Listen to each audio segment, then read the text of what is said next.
What's up, everybody? Pete Pardo here from Sea of Tranquility. Welcome to pick number 2 of albums that are 40 years old in 2024.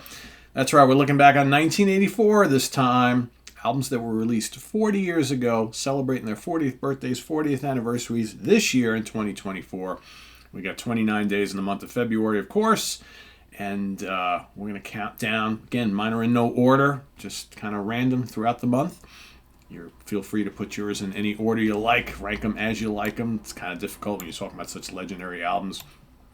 And today for pick number 2, this is the second album. Pick number 2, second album from this American band.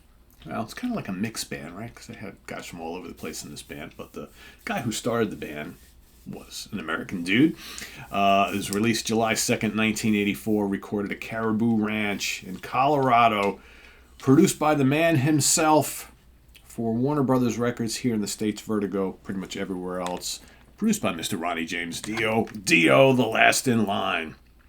That's right. Second album follows Holy Diver by about a year. Right? It's amazing how prolific bands were back then, right? Releasing one album a year, sometimes 2 albums a year.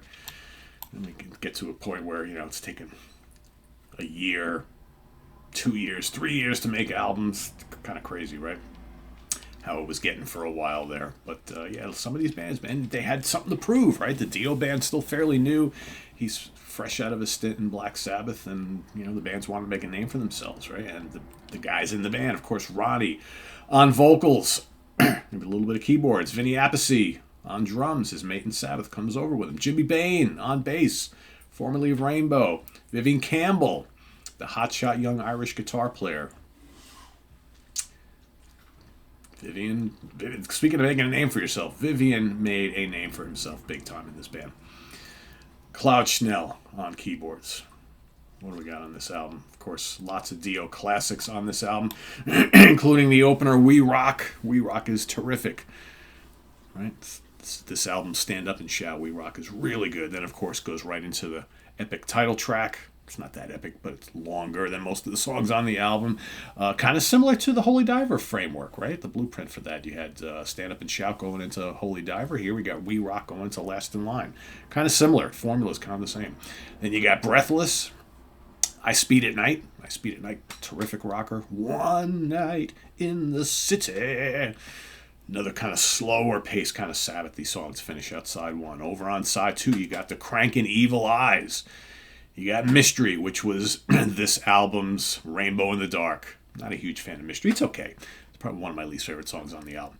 Eat Your Heart Out, another grinding heavy rocker. And then, for me, quite possibly my favorite song on this album, which is Egypt, The Chains Are On, which is very slow and doomy and Sabbathy.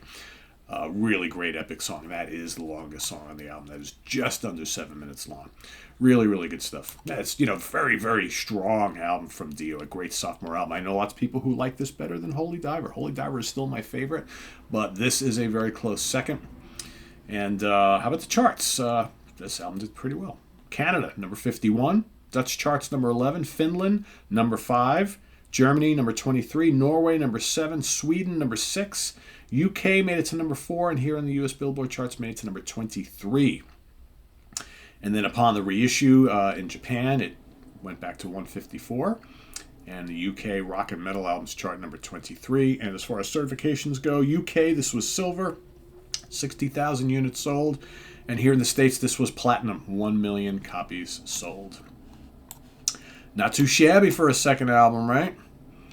And as far as singles, Mystery made it to number 34 on the UK charts. The US rock charts made it to number 20.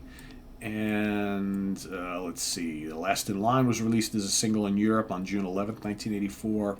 We Rock, August 1st, 1984 in the UK. And Mystery also released in September of 84. So they were pushing this album big time, especially in the UK. It's, pretty good seller for the UK, right? You got 3 singles released. Silver seller, right? That's pretty strong for the UK. That's good numbers there. So yeah, there you have it. The Last in Line from the Dio band, their second album released in 1984. Let us know what you think of The Last in Line down in the comments below, as well as your pick for today. Pick number 2 or pick number 28, however you like to do it, right? Since I'm not ranking them in an order, I'm just kind of the day of the month is the day. Is the number of the pick. So, yeah, stay tuned for number 3 coming up tomorrow. And in just a little bit, Martin Popoff joins us in the Funhouse in a little while, so stay tuned for that. We've got Ken Golden and the Professor's Picks coming up this afternoon. And tonight, we've got 4 Fusion Friday, our February edition. And then we've got on Sunday, Ranking the Albums. Nick Franco from the Hudson Valley Squares and myself will be ranking the great band Anathema, the British, God, what do you call them? Atmospheric rock, progressive rock. Early on, they were kind of doomy death metal, and then they just became like a kind of like a alternative atmospheric rock band. And it's just one of those bands that just kept morphing and twisting and changing throughout their career. And it looks like they're kind of done now, but they got 11 studio albums, so we're going to be ranking all of them. So that's coming up on Sunday. So stay tuned for that and more here on the channel. Thanks for watching. I'm Pete Pardo. Enjoy your weekend, everybody. But we'll see you. So take care. Bye bye.